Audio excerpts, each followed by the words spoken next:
1877년의 러시아. 안나 카레니나는 이미 모든 것을 가진 듯 보였습니다.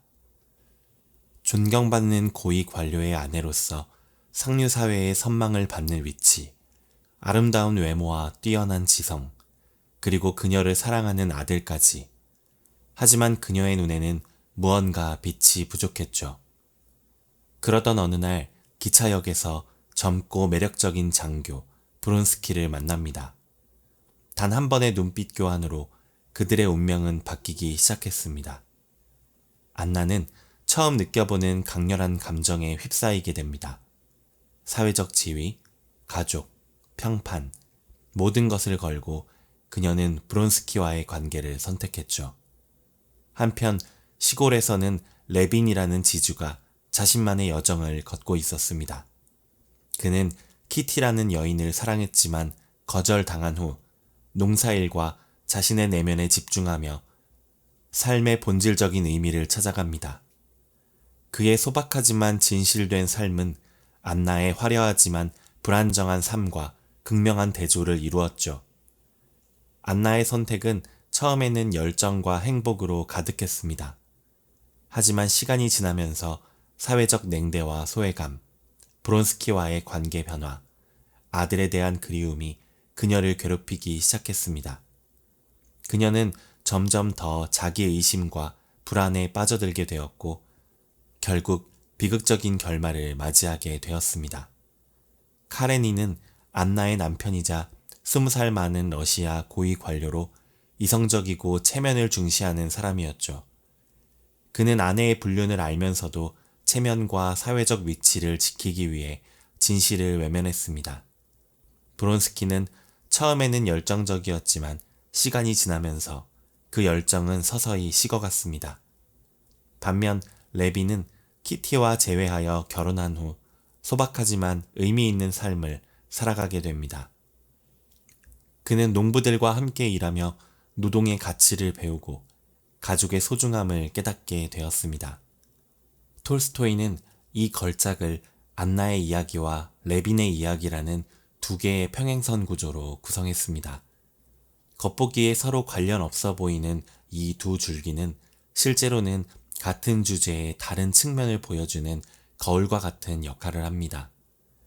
안나가 열정을 따라 비극으로 치닫는 동안 레빈은 내면의 진실을 찾아가며 점진적인 깨달음을 얻게 되죠.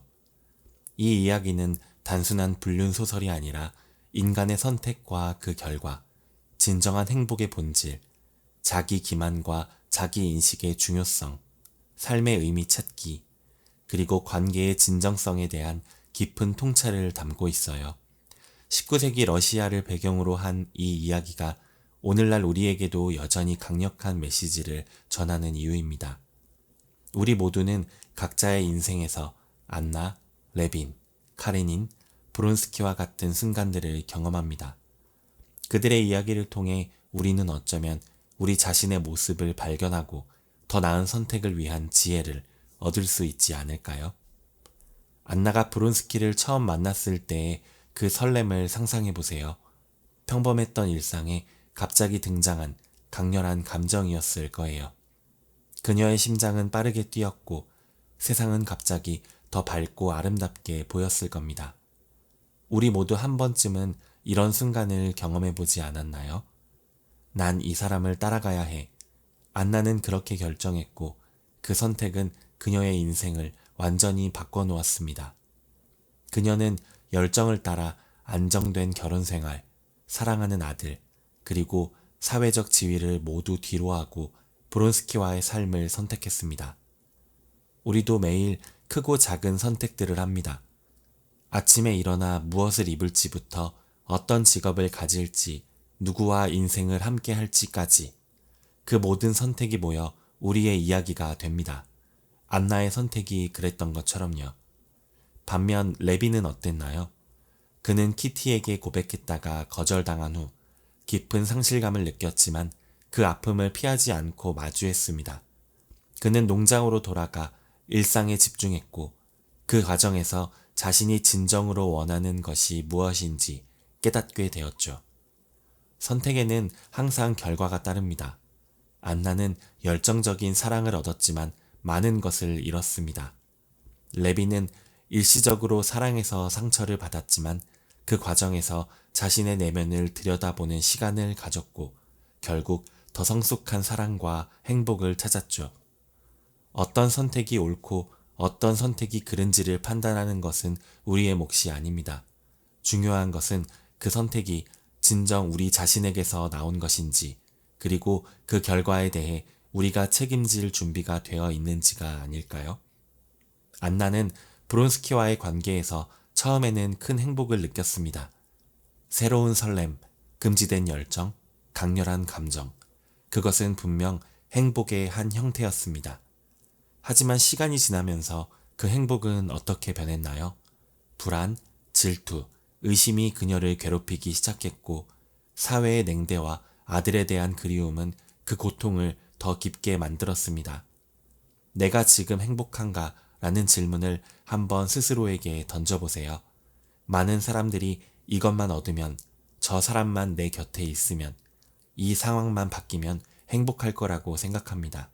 안나도 그랬을 거예요. 브론스키만 있으면 행복할 거라고 믿었지만 현실은 달랐습니다. 레빈의 이야기는 다른 모습을 보여줍니다. 그는 처음에는 키티와의 사랑만이 자신을 행복하게 할 것이라 생각했습니다. 하지만 시간이 지나면서 농사일, 자연과의 교감, 소박한 일상 속에서도 깊은 만족감을 발견하게 됩니다. 키티와 재회했을 때 그는 이미 자신의 내면에서 평화를 찾고 있었죠. 행복은 어쩌면 우리가 생각하는 것보다 훨씬 가까이에 있는지도 모릅니다. 화려한 열정이나 완벽한 상황이 아니라 지금 이 순간 우리의 삶을 있는 그대로 받아들이고 그 안에서 의미를 찾는 능력에 있는 건 아닐까요? 레빈이 농부들과 함께 밭을 일구며 느낀 소소한 기쁨처럼요. 안나의 남편 카레니는 아내의 불륜을 알면서도 인정하지 않으려 했습니다. 그는 겉으로는 모든 것이 괜찮은 척했지만 내면에서는 깊은 상처와 분노를 느끼고 있었죠. 이런 자기 기만은 결국 그를 더 큰 고통으로 이끌었습니다. 안나 역시 마찬가지였습니다. 그녀는 브론스키와의 관계가 영원할 것이라고, 그 사랑이 모든 희생을 값어치 있게 만들 것이라고 믿었어요. 하지만 현실은 그녀의 환상과 달랐고 그 괴리감은 그녀를 점점 더 불안하게 만들었습니다. 우리도 종종 자신에게 거짓말을 합니다. 괜찮아, 문제없어, 이번만 예외야 라고 말하면서요. 때로는 자신의 감정이나 상황을 있는 그대로 인정하는 것이 너무 고통스러울 때도 있습니다. 하지만 진정한 성장은 그 진실을 마주할 때 시작됩니다. 레빈은 자신의 불안과 의문, 심지어 종교적 회의까지도 정직하게 들여다보았어요. 그 과정이 항상 편안하지는 않았지만 결국 그는 자신만의 답을 찾아갈 수 있었습니다. 자기 기만은 일시적인 위안을 줄 수 있지만 결국 우리를 더 큰 혼란으로 이끕니다. 반면 자기 인식은 처음에는 어렵고 고통스러울 수 있지만 결국 우리에게 진정한 자유와 평화를 가져다 줍니다. 레비는 농사일을 통해 삶의 의미를 발견했습니다. 처음에는 그저 땅을 관리해야 한다는 의무감에서 시작했지만 점차 그 일 자체에서 깊은 만족과 의미를 찾게 되었어요. 농부들과 함께 밭을 갈고 씨를 뿌리고 수확하는 과정, 자연의 섭리를 체험하는 시간, 그리고 공동체의 일원으로서 느끼는 소속감, 이 모든 것이 그에게 삶의 목적을 가져다 주었습니다. 현대 사회에서 우리는 종종 무엇을 해야 하는가라는 질문에 집중합니다. 어떤 직업을 가져야 하는지, 얼마나 벌어야 하는지, 어떤 성과를 내야 하는지에 대해서요. 하지만 톨스토이는 레빈을 통해 다른 질문을 던집니다. 왜 일을 하는가? 그 일이 나에게 어떤 의미를 주는가라는 질문이죠. 안나는 어땠을까요? 그녀에게는 의미 있는 활동이나 목표가 있었나요? 브론스키와의 사랑 외에 그녀의 삶을 채우는 것은 무엇이었을까요? 그녀가 점점 더 불안해지고 절망적이 되었던 이유 중 하나는 아마도 삶의 의미를 오직 한 관계에만 걸었기 때문일지도 모릅니다. 우리의 삶이 의미를 가지려면 우리는 자신만의 밭을 찾아야 합니다. 그것이 꼭 직업이나 커리어일 필요는 없어요. 취미, 관계, 봉사활동, 창작. 무엇이든 우리에게 성취감과 만족감을 주는 활동이 될 수 있습니다. 안나와 브론스키의 관계는 처음에는 열정적이었지만 점차 변해갔습니다. 그들은 서로를 진정으로 이해하고 존중했을까요? 아니면 그저 자신의 욕망과 이상을 상대에게 투영했을 뿐일까요? 카레닌과 안나의 결혼은 어땠을까요? 그들은 서로의 진정한 모습을 알고 받아들였나요? 아니면 그저 사회적 기대와 의무에 따라 함께했을 뿐일까요? 진정한 관계는 상대방을 있는 그대로 보고 받아들이는 데서 시작됩니다. 레빈과 키티의 관계가 발전해가는 과정을 보면 그들은 서로의 결점과 약점까지도 이해하고 포용하려 노력했어요. 완벽한 상대를 찾는 것이 아니라 불완전한 서로를 함께 성장해가는 파트너로 받아들인 거죠. 또한 관계 속에서 자신을 잃지 않는 것도 중요합니다. 안나는 브론스키와의 관계에 자신의 모든 것을 걸었고 결국 그 의존성이 그녀를 파멸로 이끌었어요. 반면 레빈과 키티는 각자의 공간과 관심사를 유지하면서도 함께 성장해 나갔습니다. 사회적 기대와 개인적 욕망 사이에서 균형을 찾는 것도 중요한 과제입니다. 안나는 사회의 규범을 완전히 거부하고 자신의 열정을 따랐지만 그 결과 심한 소외와 고립을 경험했습니다. 카레니는 반대로 사회적 체면만을 중시하다가 진정한 행복을 놓쳤고요. 레비는 사회의 기대와 자신의 내면 사이에서 나름의 균형을 찾아가는 모습을 보여줍니다. 인생은 결국 우리가 하는 선택들의 총합이에요. 안나와 레빈이 각자 다른 선택을 통해 서로 다른 결말을 맞이한 것처럼 우리도 매일 자신의 이야기를 써나가고 있습니다. 안나는 열정을 따라 모든 것을 걸었지만 그 선택의 결과를 온전히 감당할 준비가 되어 있지 않았어요. 레빈은 처음에는 혼란스러웠지만 점차 자신의 내면의 목소리에 귀 기울이며 진정한 의미와 행복을 찾아갔습니다.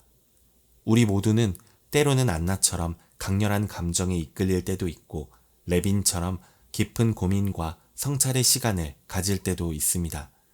어떤 순간에는 카레닌처럼 현실을 외면하고 싶을 때도 있고 브론스키처럼 책임에서 도망치고 싶을 때도 있습니다. 중요한 것은 그 모든 순간이 우리의 일부라는 사실을 인정하는 거예요.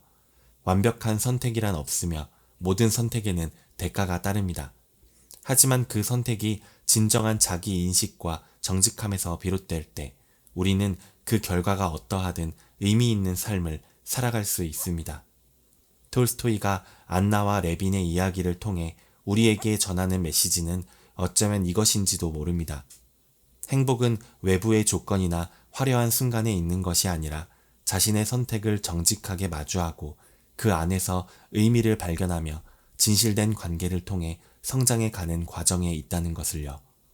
150년도 더 전에 쓰인 러시아 소설이 오늘날 우리에게도 여전히 강력한 울림을 주는 이유는 인간의 근본적인 고민과 욕망, 행복에 대한 추구가 시대와 장소를 초월해 보편적이기 때문일 겁니다.